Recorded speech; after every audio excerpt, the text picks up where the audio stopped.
Hello friends, welcome back to my channel. तो भाई आज एक वीडियो लेके आ चुका हूँ मैं। आपका कल हाफ ईयरली का एग्ज़ाम है। जो भी 12th के स्टूडेंट्स हैं, आपने थंबनेल पे पढ़ लिया होगा, ऑडियो रिवीजन लेक्चर है। इसमें मैं फर्स्ट चैप्टर आपको बताऊँगा। तो टाइम वेस्ट ना करते हुए सीधा स्टार्ट करते हैं फर्स्ट चैप्टर को। तो भाई देखो, सबसे पहले मैं इसका ओवरव्यू बता दूँ, क्योंकि आपने एक बार तो ये पूरा पढ़ रखा होगा जहाँ तक मैं एक्सपेक्ट कर रहा हूँ। बाकी ये रिवीजन हो जाएगा आपका परफेक्ट। तो चलिए स्टार्ट करते हैं। तो सबसे पहले ओवरव्यू देखते हैं कि इस चैप्टर में होगा क्या। देखो, ये प्रॉपरली बेस्ड है मैनेजमेंट के ऊपर। तो मैनेजमेंट का कॉन्सेप्ट पढ़ेंगे, मैनेजमेंट के क्या ऑब्जेक्टिव्स होते हैं, हम क्यों करते हैं मैनेजमेंट, और उसकी इंपॉर्टेंस। इसके बाद इसके मीनिंग और फीचर इसमें इंक्लूड होगा मैनेजमेंट का। और हम देखेंगे कि मैनेजमेंट हम साइंस के नज़रिए से कैसे देखते हैं, आर्ट्स के नज़रिए से कैसे देखेंगे, और प्रोफेशन के नज़रिए से। इसके बाद मैनेजमेंट में लेवल्स होते हैं। टॉप लेवल होता है, मिडिल लेवल होता है, लोअर लेवल होता है। तो उसमें क्या क्या फंक्शंस होते हैं, क्या क्या चीज़ें होती हैं, वो आगे पढ़ेंगे। इसके बाद मैनेजमेंट के फंक्शंस होते हैं planning, organising, staffing, directing, controlling. इसके लिए एक पर्टिकुलर आगे चैप्टर भी दे रखे हैं। बाकी कुछ इनका थोड़ा बहुत कॉन्सेप्ट होगा। और लास्ट में हम पढ़ेंगे कोऑर्डिनेशन। तो चलिए सबसे पहले हम स्टार्ट करते हैं इसका इंट्रोडक्शन। तो इंट्रोडक्शन में भाई आपने पढ़ ही रखा होगा, मैं आपको दोबारा रिवाइज करा देता हूँ कि मैनेजमेंट से हमें सिंपली ये पता लगता है कि हम क्या करेंगे और कौन करेगा, कब करेंगे, क्या क्या काम करना है, कितनी रिसोर्सेज चाहिए, हम सब कुछ मैनेज करते हैं। एक तरीके से हम प्लान करते हैं, ये ऐसे होगा, ये ऐसे होगा। ठीक है, तो ये सारे जो भी इसमें फंक्शंस होते हैं ये इंटर रिलेटेड होते हैं आपस में मैनेजमेंट के। जैसे प्लानिंग है, प्लानिंग होगा तो ही हम कंट्रोलिंग कर पाएंगे। ऐसे करके सारी चीज़ें इंटर रिलेटेड होती हैं। तो ये जो भी मैनेजर होता है ना, वो सारी चीज़ मैनेज करता है और उसके लिए ये हेल्प करती हैं। तो भाई वीडियो को शॉर्ट रखेंगे जितना हो सके। तो सबसे पहले हम आ जाते हैं मैनेजमेंट की मीनिंग पे। तो मैनेजमेंट की मीनिंग होती है, management is a process of getting things done with the aim of achieving goals effectively and efficiently. भाई इसमें सबसे मेन जो इंपॉर्टेंट वर्ड है वो है इफेक्टिवली एंड एफिशिएंटली। मैनेजमेंट का सिंपल सा मतलब है कि हमने जो भी अपना एम करा है, जो भी हमें काम करना है, वो हम अपना काम पूरा करें एफिशिएंटली और इफेक्टिवली। अब एफिशिएंटली और इफेक्टिवली का देखते हैं हम क्या मीनिंग होता है। सबसे पहले हम देखेंगे प्रोसेस। प्रोसेस क्या होता है? एक सीरीज ऑफ फंक्शन। ये नहीं कि उल्टा सीधा कोई भी काम कभी भी कर रहे हो। जब तुम चाय बनाते हो तो उसका एक प्रोसेस है कि पहले पानी डालोगे, ये डालोगे, वो डालोगे, फिर एक ऐसा प्रोसेस करके आपकी चाय बन जाती है। उल्टा सीधा करके डालोगे तो हो सकता है कि थोड़ी टेढ़ी मेढ़ी बन जाए। ये एक एग्जाम्पल है। तो ठीक है, प्रोसेस होता है एक सीक्वेंस में जो चीज़ चलती जाए। इसके बाद इफेक्टिवनेस पे आते हैं। देखो, इफेक्टिवनेस का सिंपल सा मतलब समझो कि हम कोई भी काम कर रहे हैं तो वो बिल्कुल ऑन टाइम पे फिनिश हो।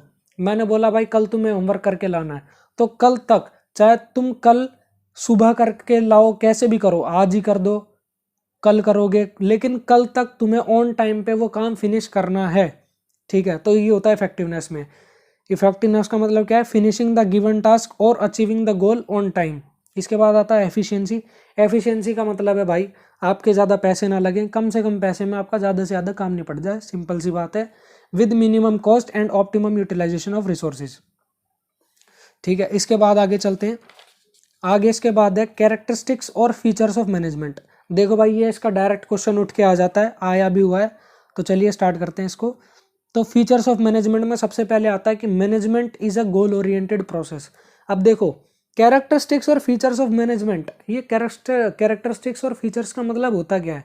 तो इसका सिंपल सा मतलब समझो कि अगर मैं तुम्हारे बारे में कैरेक्टरिस्टिक्स बताऊं कि तुम्हारे बाल ऐसे रहते हैं, तुम बाल खड़े करके रहते हो, तुम ऐसी ढीली शर्ट पहनते हो, तुम स्पोर्ट्स वाले जूते पहनते हो, तो ऐसे मैं तुम्हारे कुछ फीचर्स बता रहा हूँ। तो ऐसी मैनेजमेंट के कुछ फीचर्स होते हैं।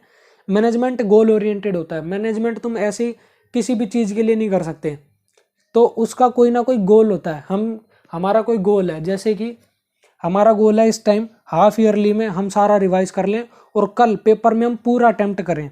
ठीक है, तो हमारा ये गोल हो गया। तो उसके लिए तुम सारी चीज़ मैनेज करोगे। तुम्हारा गोल है 92%, 95% लेके आना, तो उस हिसाब से तुम अपनी सारी मैनेजमेंट करोगे। तो management is always a goal oriented process.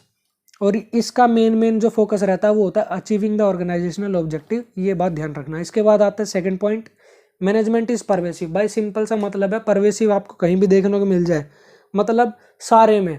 Management हर कहीं यूज़ होगा, घर में यूज़ होगा, स्कूल में यूज़ होगा, हॉस्पिटल में भी होता है, हर जगह यूज़ होगा, बड़े से बड़े लेवल पे, छोटे से छोटे एक चाय की टपरी होती है उस पर भी आपका मैनेजमेंट यूज़ होगा। इसके बाद आता है मैनेजमेंट इज मल्टी डायमेंशनल। इसका मतलब भाई देखो, इसमें कई बच्चे फंसते हैं, इसका सिंपल से आराम से थोड़ा सा मतलब समझेंगे। तो देखो, मैनेजमेंट के अंदर मल्टी डायमेंशनल होता है, यानी कि मैनेजमेंट सिर्फ काम का ही नहीं होता, मैनेजमेंट लोगों का भी किया जाता है, काम का भी किया जाता है, और जो काम हो रहा है उसका भी किया जाता है। तो मैनेजमेंट इज मल्टी डायमेंशनल, इसमें 3 चीज़ें आती है, management of work, management of people, management of operations.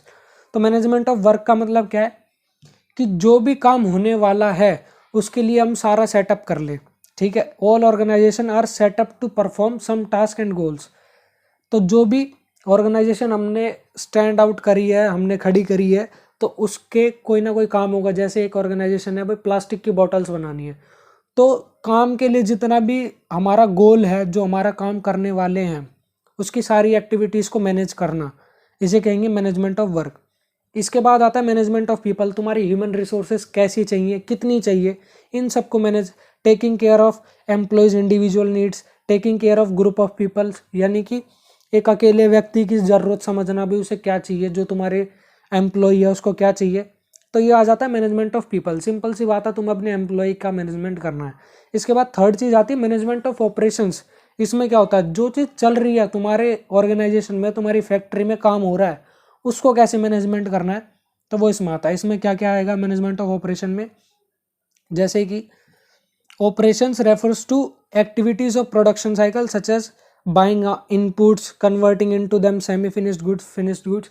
इसका मतलब सिंपल सा समझो कि ऑपरेटिंग तुम्हारा काम है कि कोई तुम इनपुट खरीदते हो, फिर उसे प्रोसेस करते हो, फिर उसे बेच देते हो।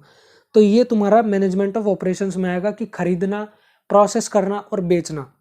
तो ये आगे मैनेजमेंट ऑफ ऑपरेशंस में। इसके बाद चौथी जो चीज़ है वो है management is a continuous process. Management continuously चलता है, ये नहीं कि एक बार मैनेजमेंट हो गया तो आराम से चुपचाप बैठ जाओ, नहीं। Managers perform on going series of functions continuously in the business organisation. जैसे कि जब आपने प्लानिंग करी कोई चीज़ की, फिर आप स्टाफिंग करते हो, आप जितने भी फंक्शन है सारे परफॉर्म कर लेते हो और एंड में तुम्हारी वो चीज़ डन हो जाती है। तो ये नहीं कि आपने 92% 95% लाए और आप चुपचाप बैठ गए कि हाँ भाई मैं तो अब बाबा बन जाऊंगा, इसके बाद कुछ नहीं करना, नहीं। इसके बाद आप क्या करोगे, दोबारा कोई चीज़, नई चीज़ प्लान करोगे। क्लास 12th में आपके बढ़िया नंबर आ गए तो कॉलेज का आगे जो भी आप फर्दर करोगे उस चीज़ का प्लान करोगे। तो देखो भाई, management is a group activity. इसमें क्या देखा जाएगा, देखो मैनेजमेंट हम हमेशा ग्रुप में ही कर सकते हैं। एक अकेला बंदा खड़ा है, उसको क्या मैनेज करोगे तुम, तुम्हारे पास ग्रुप्स ऑफ पीपल है, ग्रुप्स ऑफ डिपार्टमेंट है, तुम्हारे पास बहुत बहुत सारे डिपार्टमेंट है, तो उसी में तो आप क्या करोगे, उसी में ही आप मैनेजमेंट कर सकते हो। तो ये एक सिंगल इंडिविजुअल पर्सन के लिए नहीं होता, ग्रुप ऑफ एक्टिविटी के लिए होता है। इसके बाद मैनेजमेंट डायनेमिक फंक्शन है, भाई चेंज होता रहता है, ठीक है। टेक प्लेस, हमारे एनवायरनमेंट में चेंजेस होते रहते हैं, ठीक है। आज कुछ हो रहा है, आज जो फायर क्रैकर्स हैं वो बैन पड़े हैं, क्या पता आगे जाके बिल्कुल बैन हट जाए। तो ऐसे चेंजेस होते रहते हैं, जिसकी वजह से हमारे मैनेजमेंट के डिसीजंस में, मैनेजमेंट में भी चेंजेस होता रहता है। मैनेजमेंट को भाई देखा नहीं जा सकता, ये इंटेंजिबल है, ठीक है। इसे फील किया जा सकता है। तुम्हारा सारा काम सिस्टमेटिक तरीके से हो रहा है, तुम होमवर्क बिल्कुल बढ़िया तरीके से कर रहे हो, तो इसको तुम फील कर सकते हो, हाँ मेरी मैनेजमेंट बढ़िया है, ठीक है। इसके बाद आते हैं ऑब्जेक्टिव्स ऑफ मैनेजमेंट। देखो भाई, 3 तरीके के ऑब्जेक्टिव होते हैं, ऑर्गेनाइजेशनल, सोशल, पर्सनल। ऑर्गेनाइजेशनल में क्या होता है कि तुम सर्वाइव करो। देखो कोई भी तुमने नया बिजनेस उतारा है मार्केट में, तो सबसे पहले उसका मेन एम होगा कि वो सर्वाइव करे, भाई वहाँ पर टिके किसी तरह। उसके बाद जब वो टिक गया तो उसके बाद वो प्रॉफिट कमाना चालू करेगा। जब उसने प्रॉफिट कमा लिया है अच्छा खासा, तो अब वो क्या करेगा, ग्रोथ करेगा, एक्सपेंशन करेगा, नए नए ब्रांचेस खोलेगा। सोशल ऑब्जेक्टिव्स में क्या आता है, देखो जो भी हम गुड सप्लाई कर रहे हैं वो रीजनेबल प्राइस पे हो, ये नहीं कि ज़्यादा महंगा हो, ठीक है। जो भी हमारे आसपास सोसाइटी है उसके लिए कुछ कंट्रीब्यूशन करना, इकोनॉमिक वेल्थ। देखो हम बिजनेस करते हैं तो उससे हमारी जीडीपी बढ़ती है, तो ये सोशल ऑब्जेक्टिव है। हम एम्प्लॉयमेंट अपॉर्चुनिटीज़ जनरेट करते हैं सोसाइटी के अंदर, ठीक है। और हो सकता है कि हम एजुकेशनल और हेल्थ प्रोग्राम भी चालू कर दें, जो हमारे एम्प्लॉयज़ हैं उनको फ्री में, उनके बच्चों को फ्री में हेल्थ या फिर एजुकेशनल प्रोवाइड करना। तो ये सारे सोशल ऑब्जेक्टिव आते हैं जो भी सोसाइटी की तरफ होते हैं। देखो भाई, इसके बाद आता है पर्सनल ऑब्जेक्टिव। पर्सनल ऑब्जेक्टिव में क्या आता है, तुम्हारे एम्प्लॉयज़ के बारे में तुम्हें सोचना है। तो एम्प्लॉयज़ के बारे में कैसे सोचेंगे, उन्हें कॉम्पिटिटिव सैलरी मिले। कॉम्पिटिटिव सैलरी का मतलब तुम्हारे बगल में जो ऑर्गेनाइजेशन, तुम्हारे बगल में जो दुकान खुल रही है, वो बंदा अपने वर्कर को 20,000 दे रहा है, तो तुम भी 20,000 दो या उससे ज़्यादा दो। उससे कम दोगे तो भाई तुम्हारे एम्प्लॉय को दिक्कत होगी और फिर वो छोड़ भी सकता है। ठीक है, प्रमोशन करना, ट्रेनिंग कराना, पर्सनल ग्रोथ करवाना, ठीक है, और कुछ ना कुछ सेल्फ रिस्पेक्ट उसे देना, प्रमोशन करते रहना, सर्टिफिकेट वगैरह बांट देना। इससे उनका मोटिवेशन बढ़ता है और उनके जो हेल्दी वर्किंग कंडीशन रखना। ऐसा नहीं कि तुम उन्हें धुएं हुए में कम लाइट में काम करवा रहे हो तो उन्हें दिक्कत होगी, तो उसके ऊपर भी हमें फोकस करना है। इसके बाद जो अगली चीज़ आती है इंपॉर्टेंस ऑफ मैनेजमेंट, तो फटाफट और थोड़ी सी स्पीड बढ़ाते हैं। तो ठीक है भाई, इंपॉर्टेंस ऑफ मैनेजमेंट में क्या होता है, देखो सबसे मेन चीज़ जो हमारी मैनेजमेंट है वो हमें ग्रुप गोल, जो भी हमने डिसाइड करा था कि हाँ भाई हमारे जो एक ग्रुप बना रखा है हमने ABCD ग्रुप, तो ग्रुप A का गोल है कि वो ज़्यादा से ज़्यादा प्रोडक्शन करे। तो मैनेजमेंट ही एक ऐसी चीज़ है जिससे कि आपका ग्रुप गोल अचीव होगा। तो मैनेजमेंट से आपका ग्रुप गोल अचीव हो सकता है। ठीक है, इसके बाद सेकंड चीज़ आती है मैनेजमेंट एफिशिएंसी को इंक्रीज कर सकता है। यानी कि जब आप मैनेजमेंट करोगे तो उससे क्या होगा, आपकी सारी चीज़ प्रॉपर ऑर्डर में होंगी, और प्रॉपर ऑर्डर से होता क्या है कि आपका वेस्टेज कम होगा रिसोर्सेज का, और प्रोडक्टिविटी ज़्यादा होगी, तो जिससे कि एफिशिएंसी आएगी। इसके बाद जो थर्ड चीज़ है, थर्ड चीज़ में ये आता है management creates a dynamic organisation. इसका मतलब क्या है कि मैनेजमेंट ना डायनामिक होते, ये तो हमने पढ़ लिया। तो ऑर्गेनाइजेशन के जो आसपास का मटेरियल, जो एनवायरनमेंट होता है, मटेरियली एनवायरनमेंट, वो डायनामिक होता है, चेंज होता रहता है। तो मैनेजमेंट ही एक ऐसी चीज़ है, अगर आपका मैनेजमेंट अच्छा होगा तो वो आपके ऑर्गेनाइजेशन के एनवायरनमेंट को समझेगा और अपने आप को उस हिसाब से चेंज करेगा। जैसे कि इस टाइम जो हम इस सेक्शन में लें कि पढ़ाई वाला, तो पढ़ाई के जो सेक्टर है, टीचिंग सेक्टर है, उसमें क्या हो रहा है कि कोचिंग इंस्टीट्यूट अब ऑनलाइन हो रहे हैं ज़्यादा, ऑफलाइन कम ऑनलाइन ज़्यादा हो रहे हैं। तो जिस इंस्टीट्यूट का मैनेजमेंट अच्छा होगा वो देखेगा कि यार ये सारे तो ऑनलाइन की तरफ भग रहे हैं, हमें भी ऑनलाइन करना चाहिए, तो उस हिसाब से हम डिसीजन लेंगे। तो management creates a dynamic organisation, यानी कि आप अपनी ऑर्गेनाइजेशन को चेंज कर सकते हो। डायनामिक का मतलब चेंज ही होता है। फोर्थ पॉइंट आता है management helps in achieving personal objective. भाई जो एम्प्लॉयज़ के ऑब्जेक्टिव हैं, उन्हें जो भी हमें बढ़िया बढ़िया चीज़ें प्रोवाइड करनी है, ऑर्गेनाइजेशन क्लाइमेट, प्रमोशन वगैरह, जो भी वो सोचते हैं, उनके ऑब्जेक्टिव जो हम पीछे पढ़ के आए हैं पर्सनल ऑब्जेक्टिव, उनको अचीव करने में हेल्प करता है। Management helps in development of society. भाई मैनेजमेंट अच्छा होगा तो हम बढ़िया तरीके से हेल्थ प्रोग्राम, एजुकेशन प्रोग्राम ये सब कर पाएंगे और उससे हमारी सोसाइटी का डेवलपमेंट होगा। इसे याद करने की ट्रिक क्या है, सबसे पहले तो दो चीज़ें याद करो आप। क्या चीज़ें याद करनी है कि हमारे गोल्स अचीव होंगे, एफिशिएंसी होगी। इसके बाद जो तीन चीज़ें हैं ना, वो सारी उसी को रिलेटेड हैं जो हम पीछे ऑब्जेक्टिव्स पढ़ के आए हैं। कौन से, ऑर्गेनाइजेशन, ठीक है, पर्सनल और सोसाइटी। इस चीज़ से याद कर लो। इसके बाद आगे आता है नेचर ऑफ मैनेजमेंट। इस वीडियो में अभी ये लास्ट टॉपिक रखूँगा, बाकी वाला पार्ट नेक्स्ट वीडियो में आएगा, ज़्यादा लंबी नहीं होनी चाहिए। तो nature of management, nature of management हम तीन तरीके से देखते हैं, साइंस की आंखों से, आर्ट की आंखों से, और बोथ साइंस एंड आर्ट, और इसके बाद प्रोफेशन का भी देखेंगे। देखो भाई, सबसे पहले साइंस की आंख से देखें तो एक सिस्टमेटिक होता है नॉलेज।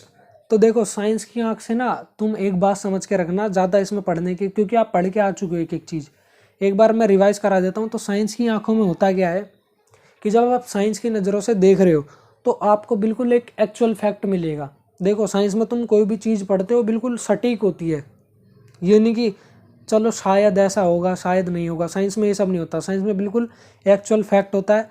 तो इसमें तीन चीज़ें याद रखो, सिस्टमेटिक बॉडी ऑफ नॉलेज, बिल्कुल एक बुक मिलेगी आपको जिसमें सब कुछ लिखा होगा, फैक्ट्स लिखे होंगे। जो प्रिंसिपल्स हैं वो बेस्ड ऑन एक्सपेरिमेंट, साइंस भी एक्सपेरिमेंट से होती है और इसके प्रिंसिपल भी एक्सपेरिमेंट से होते हैं। यूनिवर्सल वैलिडिटी, ये नहीं कि आप बोतल को हवा में उछालोगे तो वो नीचे गिरेगी दिल्ली में और कोलकाता में नहीं गिरेगी, ऐसा नहीं है, हर कहीं गिरेगी। तो ऐसी मैनेजमेंट के प्रिंसिपल भी हर कहीं चालू होते हैं, लग जाते हैं। मतलब management as an art, art का मतलब है भाई सीधा सीधा ये समझो पर्सनल एप्लीकेशन। देखो कोई आर्टिस्ट है, कोई पेंटर है, उसकी खुद की कुछ ना कुछ टेक्निक्स होती हैं, स्किल्स होती हैं, पर्सनल स्किल्स को अप्लाई करके वो कोई ना कोई एक पेंटिंग डिज़ाइन करता है। ऐसे ही जो मैनेजर होता है वो अपनी पर्सनल स्किल्स को अप्लाई करके मैनेजमेंट करता है, जिसे कि हम आर्ट के रूप में देख सकते हैं। अब मैनेजमेंट आर्ट भी हो सकता है, साइंस भी हो सकता है, ठीक है। इसके बाद मैनेजमेंट एज अ प्रोफेशन, देखो भाई प्रोफेशन अभी थोड़ा बहुत है, ये ज़्यादा नहीं है। इसमें देख लेते हैं कि well defined body of knowledge है। जैसे कि प्रोफेशन में मैं एक बात लाता हूँ, जैसे चार्टर्ड अकाउंटेंट हो गया, लॉयर हो गया, तो तुम्हारे पास बुक्स होंगी, एक परफेक्ट नॉलेज के लिए तुम्हारे पास सारी चीज़ अवेलेबल है। तो ऐसे ही जब मैनेजमेंट करोगे तो उसके लिए भी आपके पास सारी चीज़ें अवेलेबल है, प्रिंसिपल्स वगैरह सब है, उन्हें अप्लाई करो, ठीक है। प्रोफेशन में क्या होता है, जब हम प्रोफेशन में जा रहे हैं चार्टर्ड अकाउंटेंट, लॉयर, तो इन सब के पास सिस्टमेटिक बॉडी ऑफ नॉलेज होता है, एक सिस्टम में बॉडी है जिसके अंदर सारे नॉलेज हैं, बुक्स हैं, इंटरनेट है। तो ऐसे ही हमारे पास मैनेजमेंट के अंदर भी है। जो सेकंड पॉइंट है रिस्ट्रिक्टेड एंट्री, इसमें क्या है कि हर कोई चार्टर्ड अकाउंटेंट या लॉयर नहीं बन सकता, लेकिन यार मैनेजर तो हर कोई बन सकता है। शॉपकीपर में जो हमारे साइड में दुकान होती है तो हम उसमें जाते हैं, तो जरूरी थोड़ा ना कि वो ग्रेजुएशन करके बैठा हो, तो 10वीं फेल भी दुकान खोल के बैठे रहते हैं, तो रिस्ट्रिक्टेड एंट्री नहीं है। तो भाई जो थर्ड पॉइंट है प्रेजेंस ऑफ प्रोफेशनल एसोसिएशन, जैसे डॉक्टर्स होते हैं, इंजीनियर्स होते हैं, तो इन सब का कोई एक एसोसिएशन होता है, कोई एक बॉडी होता है जिस पे अपने आप को रजिस्टर करवाते हैं, जिससे कि इनके साइन वगैरह चल सके, इनकी एक अथॉरिटी होती है इनके पास। तो ऐसे ही जो मैनेजर्स वगैरह होते हैं, मैनेजमेंट जो करते हैं, उनके लिए भी कुछ खोले गए हैं, जैसे AIM है, न्यू दिल्ली में खोला गया है, national institute of personal management eight Kolkata, ऐसे करके कुछ चीज़ें खोली हैं, ज़्यादा इसमें डीपली नहीं पड़ेंगे। Ethical existence of ethical codes, यानी कि एक हमारा एथिक्स होते हैं। एथिक्स का मतलब क्या होता है कि आप मैनेजमेंट कर रहे हो, जैसे आप डॉक्टर हो तो आपके कुछ एथिक्स होंगे कि आप पेशेंट की तरफ ध्यान दो ढंग से, कुछ उल्टा सीधा उसे नहीं दे सकते, एलर्जी वाली चीज़ उससे सारी चीज़ पूछोगे, उल्टा सीधा उसे कुछ नहीं खिलाओगे, सारी चीज़ उसे एक्सप्लेन करोगे। तो ऐसी मैनेजमेंट में भी कुछ एथिक्स होते हैं जो फॉलो करे जाते हैं। सर्विस मोटिव, देखो जो प्रोफेशनल लोग होते हैं उनका मेन मोटो होता है सर्विस देना। तो इस वीडियो को यहीं पर रोकते हैं भाई। अगर आपको वीडियो अच्छी लगी हो तो बता देना, ठीक है। अगली वीडियो जो नेक्स्ट पार्ट, अगर आप इस पर रिस्पॉन्स अच्छा दोगे तो मैं next part levels of management से लेके इस पूरे चैप्टर को ख़त्म कर दूंगा, और उसके बाद आगे वाले आने वाले चैप्टर पे भी मैं फटाफट से रिवीजन वीडियो बना दूंगा। कमेंट करके ज़रूर बताना। Thank you, peace out.